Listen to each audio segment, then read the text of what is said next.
এই দিনে একটি নির্মম এবং মর্মান্তিক দুর্ঘটনা বা হত্যাকাণ্ড ঘটিয়েছে পাপিষ্ঠ জালিমরা। হলো নবী করিম সাল্লাল্লাহু আলাইহি সাল্লামের প্রিয় দৌহিত্র হোসাইন রাদিয়াল্লাহু তাআলা আনহুকে সপরিবারে কারবালার প্রান্তরে জুমার দিনে হত্যা করেছে এই নরাধমেরা। এই মাসটিকে আল্লাহর মাস বলে আখ্যায়িত করা হয়েছে হাদিসে। মাস সবই আল্লাহর, কিন্তু তারপরও এটাকে আল্লাহর মাস বলে এই মাসটির বিশেষ তাৎপর্য এবং গুরুত্ব যে আছে সেটি বোঝানো হয়েছে। সন্তান সবই বাবা মায়ের, এরপরও কোনো সন্তানকে বিশেষ আদর করে বিশেষ যত্ন করে বলে তুমি আমার সন্তান, এটা আমার ছেলে, তো এর মানে এই না যে বাকিগুলো আমার না।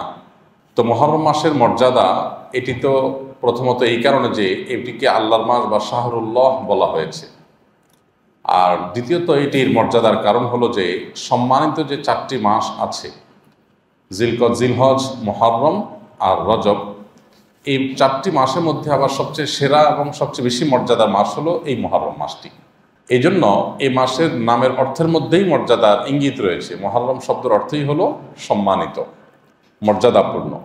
সম্মানিত মাস হওয়ার কারণে সম্মানিত অন্যান্য মাসগুলোতে যেরকম সমস্ত পাপাচার থেকে গুনাহগুলো থেকে বেঁচে থাকার জন্য বিশেষভাবে আমাদেরকে গুরুত্ব আরোপ করার নির্দেশ করা হয়েছে, এই মাসটিতেও সেই বিষয়টা বিশেষভাবে গুরুত্বপূর্ণ।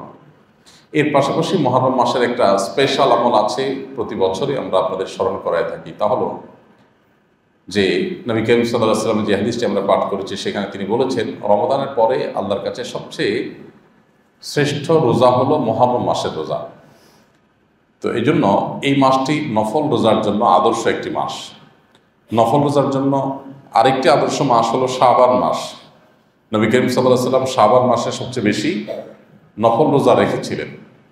সেটা ছাড়া মুহররম মাসটাও নফল রোজার জন্য সেরা এবং শ্রেষ্ঠ একটি মাস। এই জন্য এই মাসে বেশি বেশি নফল রোজা রাখা দরকার।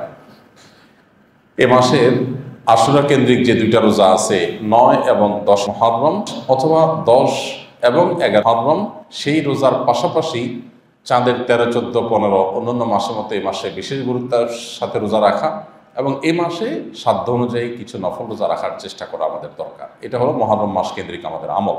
এই নফল রোজাগুলো এখন গরমের সময় রাখাটা আমাদের জন্য অনেক ক্ষেত্রে কষ্টকর, কিন্তু আমাদের মনে রাখতে হবে ইন্না আইজামাল জাযাই মা আইজামিল বালা।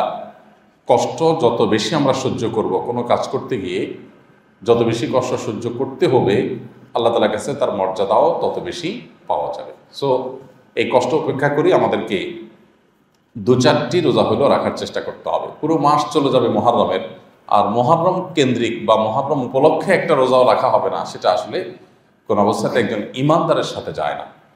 নবী করিম সাল্লাল্লাহু আলাইহি ওয়াসাল্লাম যে মাসে রোজার এত গুরুত্ব আরোপ করেছেন, আমরা একটা রোজা হলেও এক্সট্রা এই মাস উপলক্ষে রাখার চেষ্টা করবো ইনশাআল্লাহ তাআলা। যারা সোম বৃহস্পতিবার রোজা রাখেন, যারা চাঁদের 13, 14, 15 রোজা রাখেন, আশুরার রোজা রাখেন, সেগুলো তো রাখবেনই, আর মাস হিসাবে আলাদা কমপক্ষে 2-4টি রোজা রাখার চেষ্টা করবেন। আল্লাহ তাআলা আমাদের সবাইকে তৌফিক দান করুন।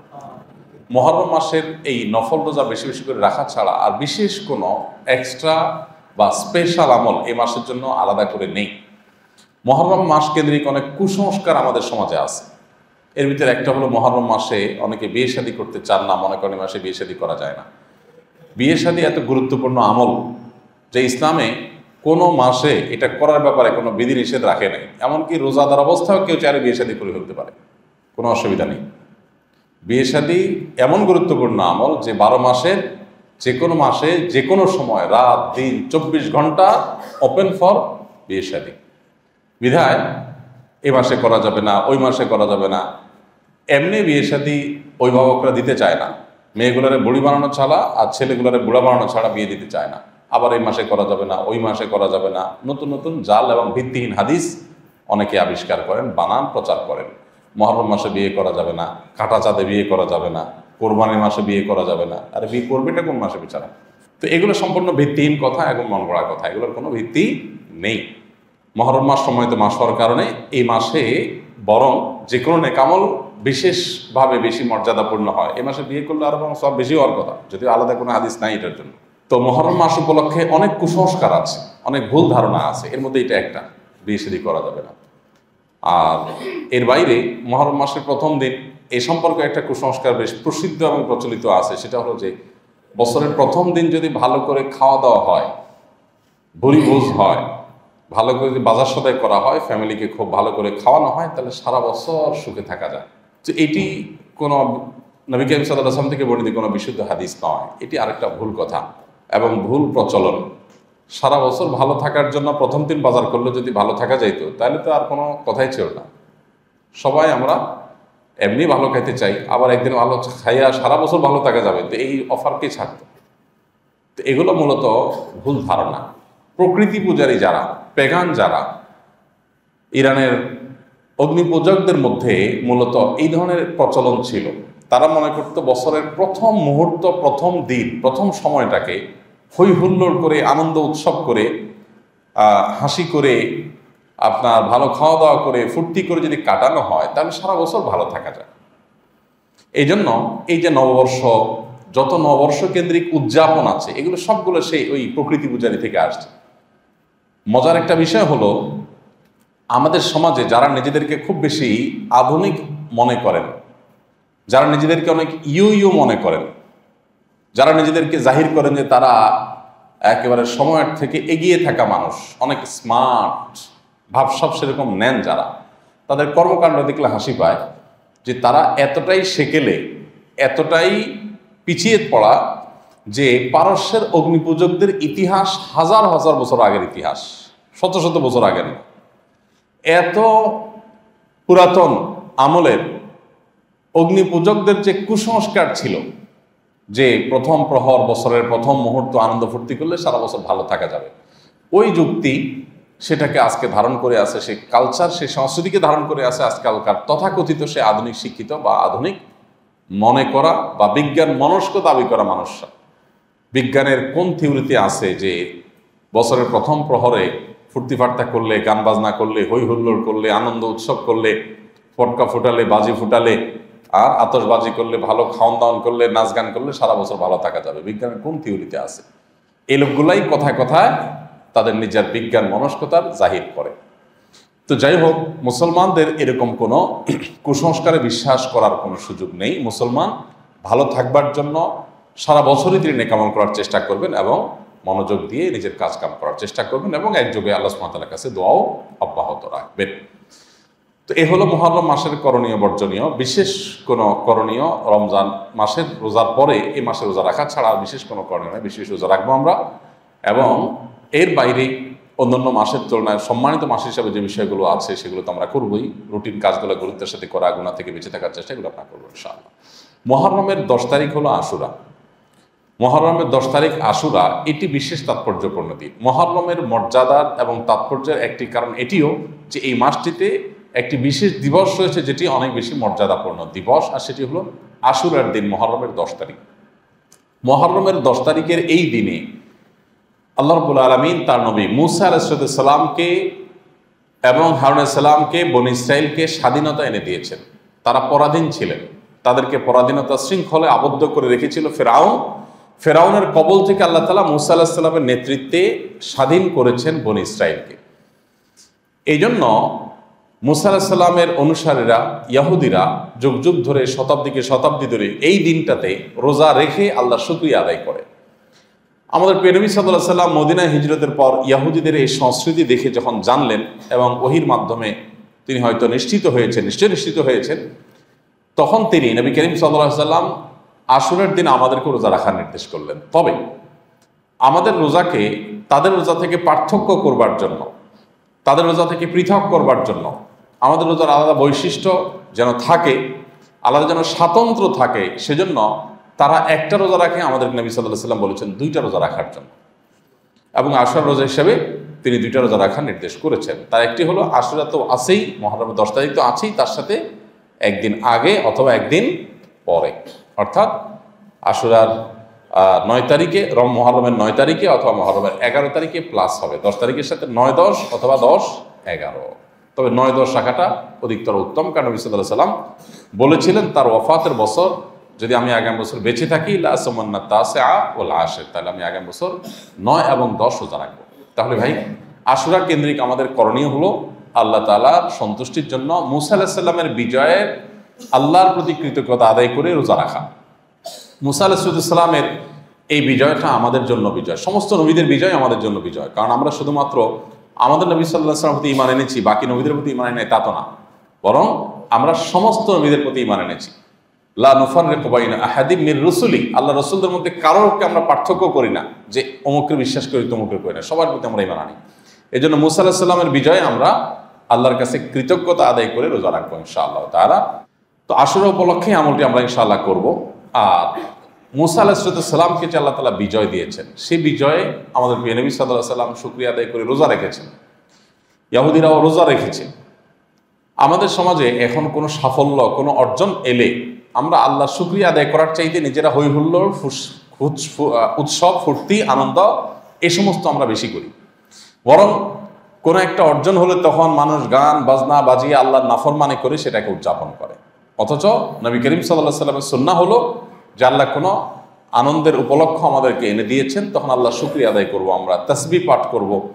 ইযা জাআ নাসরুল্লাহি ওয়াল ফাতহ, আল্লাহ সাহায্য আর বিজয় আসলে, কোনো আনন্দ আসলে, সাফল্য আসলে আমাদেরকে তখন তাসবিহ পাঠ করতে বলা হয়েছে। আমরা তখন সুবহানাল্লাহ আলহামদুলিল্লাহ বলবো, আল্লাহ শুকরিয়া জানাবো এবং রোজা রাখবো। তাতে আমরা অহংকারী হব না, বিনয়ী হতে শিখবো ইনশাআল্লাহ তাআলা।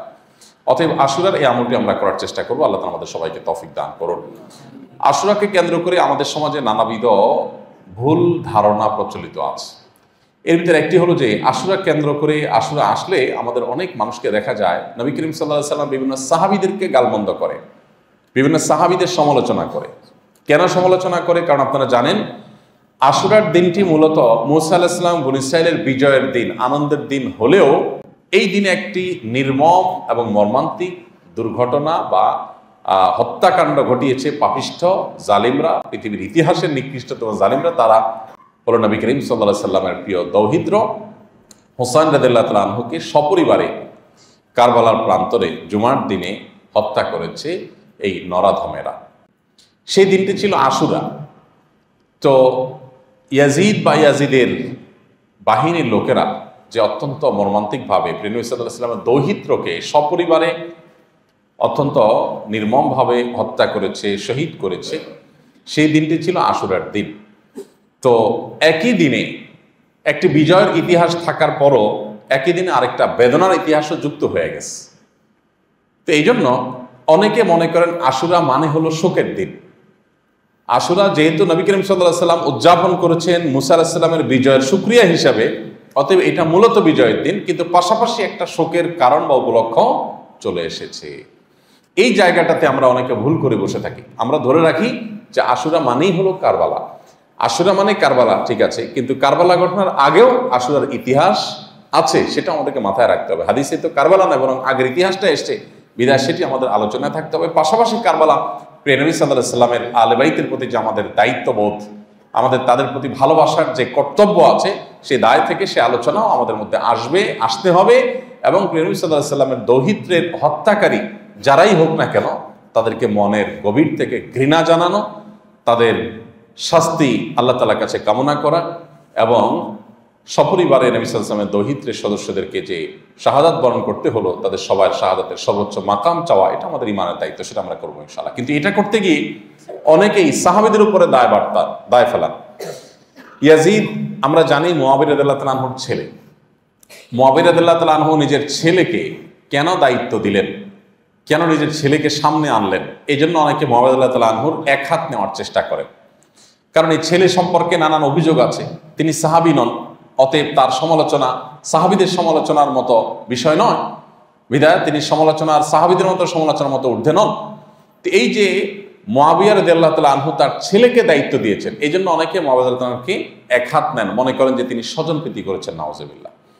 একটা জিনিস আমাদেরকে মনে রাখতে হবে, সাহাবীদের সম্পর্কে নবী করিম সাল্লাল্লাহু আলাইহি সাল্লাম যেমন তাদের সাফাই গেয়েছেন, কোরআনে কারীমে আল্লাহ তাআলা নিজে তাদের প্রশংসা করেছেন। আল্লাহ সুবহানাহু ওয়া তাআলা নিজে বলেছেন যে সাহাবীদের একটা বৈশিষ্ট্য হলো ইয়াবতাগুনা ফাদলাম মিনাল্লাহি ওয়া রিদওয়ানা, তারা আল্লাহর কাছে করুণা এবং সন্তুষ্টি চায়। তার মানে তাদের ইখলাস আছে, দুনিয়ার কোনো ধান্দা তাদের নাই। কোন সাহাবী তার কোনো পরিবারের কোনো সদস্যকে কোনো দায়িত্ব যদি দিয়ে থাকেন, তো সেটা তিনি আল্লাহর জন্য, দ্বীনের জন্য কল্যাণকর মনে করেই দিয়েছেন। তার মনে করাটা ভুল হতে পারে, তার ইজতিহাদ বা বুঝের ব্যক্তি হিসাবে ভুল হতে পারে, ব্যক্তিগতভাবে কোনো সাহাবীর, পার্সন হিসেবে কোনো সাহাবীর বুঝগত ভুল এটার ঊর্ধ্বে তারা নন, কিন্তু সাহাবীদের যে টোটাল জামাত, এই পুরো জামাতটা ভুল করবে বা গোমরাহির পথে যাবে, এটা সম্ভব না। এটাই আহলে সুন্নাত জামাতের আকীদা।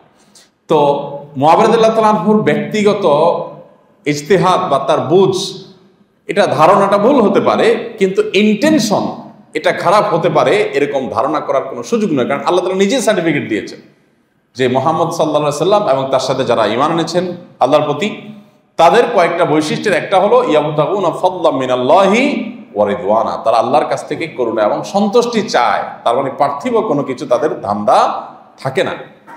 সাহাবা ইকরাম তো সেই সব মানুষেরা যারা নবী করিম সাল্লাল্লাহু আলাইহি ওয়াসাল্লামের প্রতি ঈমান আনার পর দুনিয়ার সব কিছুকে তারা পায়ের নিচে ফেলে দিয়েছে। তাদের মধ্যে লড়াইও হয়েছে, আমরা জানি। আয়েশা রাদিয়াল্লাহু তাআলা আনহার সাথে আলী রাদিয়াল্লাহু আনহুর এবং সাহাবীদের মধ্যে দ্বিপাক্ষিক লড়াই হয়েছে, যুদ্ধ হয়েছে, আমরা জানি। সেগুলো সবগুলোই ছিল কনসেপ্টগত মতপার্থক্য থেকে। এর মধ্যে কারোরই কোনো পার্থিব ইন্টেনশন ছিল না।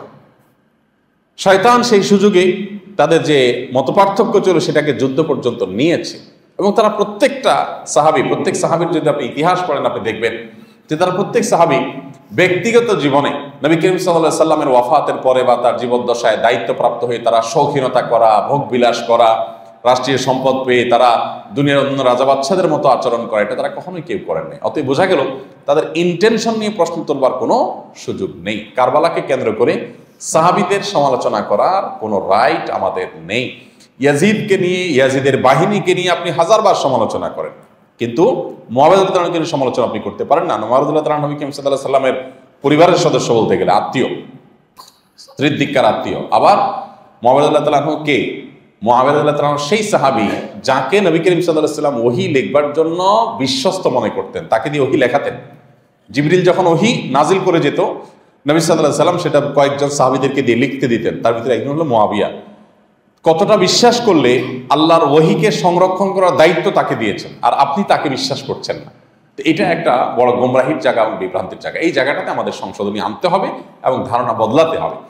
আমাদের সমাজে অনেক সাহাবীদের নাম, প্রসিদ্ধ যে সমস্ত সাহাবীরা আছে তাদের সবার নামে মানুষ পাবেন, আবু বকর, ওমর, ওসমান, আলী, আব্দুল্লাহ, আব্দুর রহমান, সাআদ, মুআজ, আয়েশা, ফাতেমা, সব নামে সাহাবী পাবেন। কিন্তু মুআবিয়া নামে কোনো মানুষের নাম শুনছেন, দেখছেন আপনারা কখনো?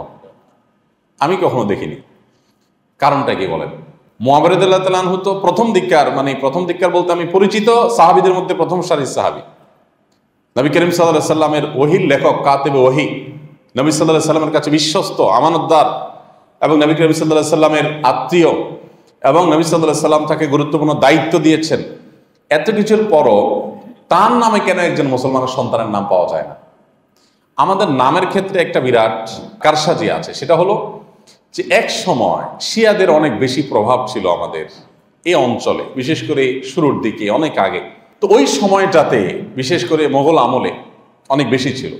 তো ওই সময়টাতে দ্বীনের প্রচার যেহেতু তাদের মাধ্যমে হয়েছে, অনেক ক্ষেত্রে তাদের ভূমিকা অনেক ক্ষেত্রে ছিল। এই জন্য আমাদের নামের কালচারের ক্ষেত্রে শিয়াদের বিশ্বাসের একটা প্রভাব আপনি দেখতে পাবেন। এর মধ্যে এটা একটা, যে এত সাহাবীর নাম থাকতে মুআবিয়ার নাম কেন নেই?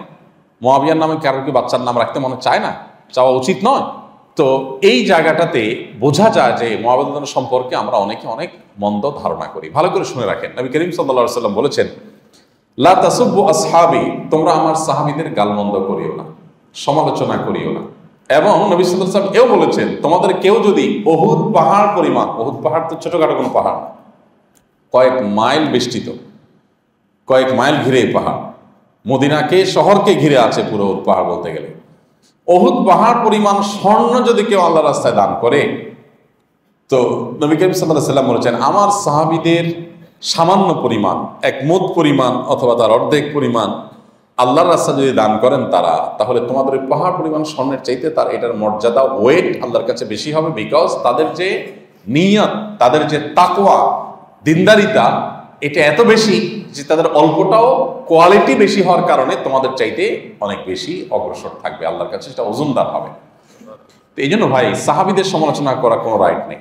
যারা সাহাবীদের সমালোচনা করেন তাদের একটা যুক্তি আছে, যুক্তিটা শুনতে বেশ চমকপ্রদ শোনা যায়। সেটা হলো যে আমরা আসলে সাহাবীদের প্রতি ঘৃণা বা অভক্তি থেকে সমালোচনা করি না, ইতিহাস চর্চা করে শিখবার জন্য, যে তারাও তো মানুষ ছিলেন, তাদের ব্যক্তিগত ভুল তো হয়েছে, সো সেগুলোর সমালোচনা করে আমরা সেগুলোর আলোচনা করে আমরা শিক্ষা গ্রহণ করি। আমার কথা হলো, ভুল থেকে শিক্ষা গ্রহণ করার জন্য আর মানুষ পান নাই? সাহাবীদের ভুলের সমালোচনা করে শিক্ষা গ্রহণ করতে চান? আপনি যদি আপনার বাসায় ঢোকার পরে দেখেন আপনার বাবা শুয়ে আছেন আর তার লুঙ্গি উঠে আছে উপরের দিকে, ঘুমের মধ্যে মানুষের অনেক সময় হয়ে যেতে পারে, অসচেতনতা, অসাবধানতা বশত নানা কারণে গভীর ঘুমে আছে। আপনার বাবার এই দৃশ্য দেখার পর আপনি যদি বাহিরে এসে চায়ের দোকানে, লোকমুখে, পাবলিক প্লেসে বা যে কোনো জায়গায় অন্য মানুষের কাছে আপনি গিয়ে যদি বসেন এবং বলেন যে দেখেন আমার বাবাকে আমি ভালোবাসি, শ্রদ্ধা করি, ভক্তি করি, বাবার প্রতি আমার কোনো অভক্তি নাই, দেখেন বিশ্বাস করেন, শুধুমাত্র শিক্ষা গ্রহণ করার জন্য আজকে আমি আমার বাবার একটা ভুল নিয়ে আপনাদের সামনে আলোচনা করতে চাই। সেটা হলো এই যে আমার বাবার লুঙ্গিটা ভালো করে গিরে দিয়ে শোন নাই, উনি ফ্যানটা বেশি জোরে চালায় রাখছেন, দরজাটা বন্ধ করে শোন নাই, ওনার এই ভুলের কারণে দেখেন আমি ছেলের কাছে তার একটা সম্মানহানি হলো। তাহলে আমার বাবার এই ভুল থেকে আপনারা সবাই শিক্ষা গ্রহণ করবেন, আপনারা খবরদার লুঙ্গি টুঙ্গি বাইদা শোবেন। কি বলেন? এই কাজটাকে কেউ করবে? তো এই ক্ষেত্রে তো আপনি খুব ভালো বোঝেন মাশাআল্লাহ, যে শিক্ষা গ্রহণ করার জন্য আর মানুষ খুঁজে পাই নাই, আমার বাপের ভুল থেকে নিয়ে শিক্ষা গ্রহণ করবো। তো এইটা যদি বুঝেন আপনি, তো নবী সাল্লাল্লাহু আলাইহি ওয়াসাল্লামের সাহাবীর সমালোচনা করে আপনার শিক্ষা গ্রহণ করতে হবে কেন? আপনার আর ভুল দেখার আর জায়গার আর অভাব পড়ছে? এই জন্য ভাই, সাহাবীদের সমালোচনা খুব জঘন্য একটা বিষয়, মনে রাখবেন। নবী করিম সাল্লাল্লাহু আলাইহি সাল্লাম, তার পরিবার, সাহাবী, ওলামায়ে কেরাম, এই শ্রেণীর মানুষগুলোর সমালোচনা এটা ইসলাম ত্যাগের লক্ষণ, একটা মানুষ বিভ্রান্তির প্রথম লক্ষণ। এরপরে এর চূড়ান্ত ধাপ হলো ইসলাম ত্যাগ করা। এটা শুরু হয় এখান থেকে। শয়তান নানাভাবে বলে, হ্যাঁ আলেমরাকে ভুলের উঠতে, তাহলে তাদের সমালোচনা করতে হবে। ভাই, আলেমদের সমালোচনা অবশ্যই করবেন, তারা ভুলের উঠবে না। সাহাবীরাও পার্সোনালি কোনো সাহাবীও ভুলের উঠবে না, কিন্তু তাই বলে তাদের সমালোচনা করবেন আপনি পাবলিক প্লেসে, রাইট আপনাকে দেয় নাই শরীয়ত। আপনি তাদের সমালোচনা করতে পারেন, নবী সাল্লাল্লাহু আলাইহি ওয়াসাল্লাম নিষেধ করেছেন। লা তাসুব্বু মানে যদিও তোমরা গালমন্দ করো না, কিন্তু সমালোচনা করলে সেদিকেই মানুষ চলে যায় আলটিমেটলি। এজন্য এটার সুযোগ নেই। এজন্য আশুরাকে কেন্দ্র করে এই ভুলটা যেন আমাদের না হয়। আশুরা আসলেই আপনি দেখবেন যে আমাদের রেডিও, টেলিভিশন, পত্রপত্রিকা, এক শ্রেণী মিডিয়া মুআবিয়া রাদিয়াল্লাহু আনহুকে আসামের কাঠগড়ায় দাঁড় করায় এবং তার সমালোচনা করতে থাকে। এই জায়গা থেকে আমরা বিরত থাকার চেষ্টা করব ইনশাআল্লাহ। শিয়াদের সাথে আমাদের আহলে সুন্নাহ জামাতের মানুষের পার্থক্যের মূল জায়গাটা কিন্তু এখানে। আমরা অনেকে হয়তো জানি, অনেকে নাও জানতে পারি। আহলে সুন্নাহ জামাত নামকরণই করা হয়েছে এই যে আহলুস সুন্নাতি ওয়াল জামাআত। এখানে জামাত বলতে জামাতুস সাহাবা, সাহাবীদের দল এবং নবী করিম সাল্লাল্লাহু আলাইহি ওয়াসাল্লামের সুন্নতকে যারা অনুসরণ করে তারাই হলো আহলুস সুন্নাতি ওয়াল জামাত। আর শিয়া হলো যারা সাহাবায়ে কেরামকে, সমস্ত সাহাবায়ে কেরামকে তারা কাফের মনে করে, সমস্ত সাহাবায়ে কেরামের গালমন্দ করে, তাদের নিন্দামন্দ করে, তাদের সমালোচনা করে, তাদের শত্রুতা পোষণ করে, হাতে গোনা কয়েকজনকে বাদে। নবী সাল্লাল্লাহু আলাইহি ওয়াসাল্লামের একান্ত পরিবারের সদস্য কয়েকজন বাদে আর বাকি সবাইকে, পরিবারের সদস্য বলতে আবার আয়েশা রাদিয়াল্লাহু আনহার বিরুদ্ধে বিষোদ্গার করে, এবং এত বেশি করে যে তাদের পাপোশগুলোতে সাহাবীদের নাম লেখা থাকে অনেক সময়। আরো নানাভাবে তারা সাহাবীদেরকে তারা অপমান করার চেষ্টা করে, অবমাননা করার চেষ্টা করে। তো এই জায়গাটাতে আহলে সুন্নাত জামাতের পার্থক্য। নবী করিম সাল্লাল্লাহু আলাইহি ওয়াসাল্লাম বলেছেন, তোমাদের মধ্যে যেই দল জান্নাতি হবে, আল্লাহর কাছে নাজাত প্রাপ্ত হবে, তাদের আলামত হবে মা আনা আলাইহি ওয়া আসহাবি, আমি এবং আমার সাহাবীরা যে দর্শন, যে মতবাদের উপরে প্রতিষ্ঠিত আছে সেটাকে যে গ্রহণ করবে, এই ব্যক্তি জান্নাতের অনুসারী হবে এবং এই ব্যক্তি নাজাত প্রাপ্ত দল হবে। এই জন্য আমাদের কর্তব্য হলো সাহাবীদের প্রতি আমাদের ভালোবাসা অন্তরে লালন করা এবং সাহাবা বিদ্বেষ থেকে বেঁচে থাকা। আল্লাহ তাআলা আমাদের সবাইকে তৌফিক দান করুন। আশুরা আসছে সামনে, আমাদের সেই প্রসঙ্গে আমরা আশুরা কেন্দ্রিক কথা বললাম, এবং আশুরা আসলেই মুসা আলাইহিস সালামের বিজয়ের পাশাপাশি যেহেতু হুসাইন রাদিয়াল্লাহু তাআলা আনহু নির্মমভাবে সপরিবারে শাহাদাতের কথাও আসছে, নবী সাল্লাল্লাহু আলাইহি ওয়াসাল্লামের পরিবারকে কষ্ট দেওয়ার প্রসঙ্গ আসছে, পাশাপাশি আমরা এও জানি যে আজ নবী করিম সাল্লাল্লাহু আলাইহি সাল্লামের সাহাবীদের নিয়ে যেরকম সমালোচনা করে একটা গোষ্ঠী, শিয়ারা যেরকম তাদের বিরুদ্ধে শত্রুতা পোষণ করে, ঠিক একইভাবে আমরা দেখি প্রিয় নবী সাল্লাল্লাহু আলাইহি সাল্লামের চরিত্র নিয়ে নানা সময়ে কটূক্তি করার অপচেষ্টা করা হয়। সারা বিশ্বে অমুসলিমরা করলেও মাঝে মধ্যে মুসলমান নাম ধারণ করে কিছু মুনাফিক বা কিছু কুলাঙ্গার মানুষও নবী সাল্লাল্লাহু আলাইহি সাল্লামকে নিয়ে, তার পরিবার নিয়ে, তার ব্যক্তিগত জীবন নিয়ে কটূক্তি করে। এবং এই অবমাননাকারীদের মধ্যে যখন সরকারি পদস্থ কোনো কর্মকর্তা থাকে, পুলিশে চাকরি করা মানুষ থাকে, তখন সেটা আমাদের কষ্ট এবং দুঃখের পরিমাণকে অনেক বাড়িয়ে দেয়। আপনারা শুনেছেন সম্প্রতি একজন পুলিশ অফিসার, তিনি একসময় নবী সাল্লাল্লাহু আলাইহি সাল্লামের বিরুদ্ধে প্রচণ্ড রকমের কটূক্তি করেছে, অবমাননাকর মন্তব্য করেছে।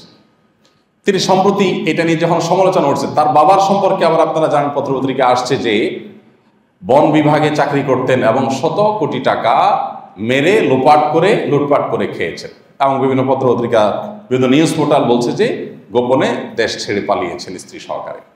তো একজন পত্রিকার ভাষ্যমতে দুর্নীতিবাজ, দেশের সম্পদ লুণ্ঠনকারী মানুষের ছেলে, তিনি পুলিশে চাকরি করেন, তিনি একসময় নবী সাল্লাল্লাহু আলাইহি সাল্লামকে নিয়ে, তার পরিবারকে নিয়ে, আম্মাদের আয়েশাকে নিয়ে জঘন্য মন্তব্য করেছেন। পৃথিবীর ফ্রান্সে মন্তব্য করা হয় নবী সাল্লাল্লাহু আলাইহি সাল্লামকে নিয়ে, গোটা বিশ্ব উত্তাল হয়।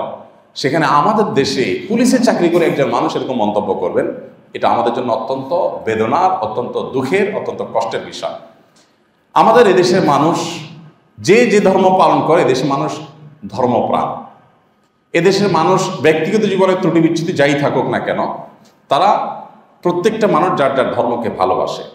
এই ধর্মপ্রাণ মানুষের ট্যাক্সের টাকায় যার গায়ের জামাটা হয়, খাউনটা হয়, পয়সা কড়ি পায়, বেতন ভাতা পায়, সে নবী করিম সাল্লাল্লাহু আলাইহি ওয়াসাল্লাম বিদ্বেষ লালন করতে পারে, এটা কখনো কোনোভাবেই মেনে নেওয়া যায় না।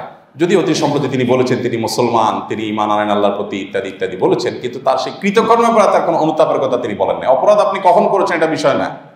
যুদ্ধাপরাধের বিচার যদি এত বছর পরে হতে পারে, অপরাধ কখন করেছেন সেটা নয়, তার বিচার 20 বছর 50 বছর পরে হলেও হতে পারে, হওয়ার সুযোগ আছে এবং হওয়া উচিত।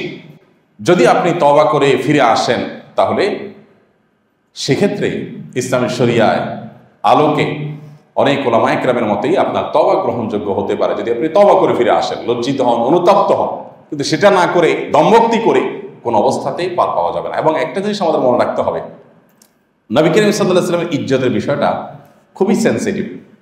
আপনারা অবাক হবেন, পুরো কোরআন খুললে আপনি দেখবেন আল্লাহকে বহু গালমন্দ করেছে অনেক মুশরিক, অনেক কাফিরেরা, আল্লাহকে নিয়ে নানা বাজে মন্তব্য করেছে। আল্লাহ রাব্বুল আলামিন সেগুলোর জবাবে এতটা গুরুত্ব আরোপ করেননি, এতটা গুরুত্ব দেননি। কোরআনে সেগুলোকে, অনেকগুলোকে, বেশিরভাগগুলোকে ইগনোর করা হয়েছে। কিন্তু নবী করিম সাল্লাল্লাহু আলাইহি ওয়াসাল্লামকে কোনো কটূক্তি করা হলে, তাকে কোনো বাজে মন্তব্য করা হলে আল্লাহ রাব্বুল আলামিন তার জন্য সাথে সাথে আয়াত নাজিল করে জবাব দেওয়ার ব্যবস্থা করেছেন। আবু লাহাব বলেছিল তাব্বান লাকা সাইরাল ইয়াউম, বুখারীর হাদিসে আসছে। নবী সাল্লাল্লাহু আলাইহি ওয়াসাল্লামকে বলেছেন তোমার 2 হাত ধ্বংস হোক, তোমার জীবন ধ্বংস হোক। নবী সাল্লাল্লাহু আলাইহি ওয়াসাল্লামকে বলেছিল আবু লাহাব। আল্লাহ তাআলা আয়াত সূরা নাজিল করে ফেলেছেন, তাব্বাত ইয়াদা আবি লাহাবি ওয়া তাব। আমার নবী ধ্বংসের বদদোয়া করছো তুমি যেই 2 হাত দিয়ে বদদোয়া করছো, তোমার 2 হাত সহ তোমার সত্তা, তোমার পরিবার, তুমি ধ্বংস হও। এবং ধ্বংস হয়েছে সে।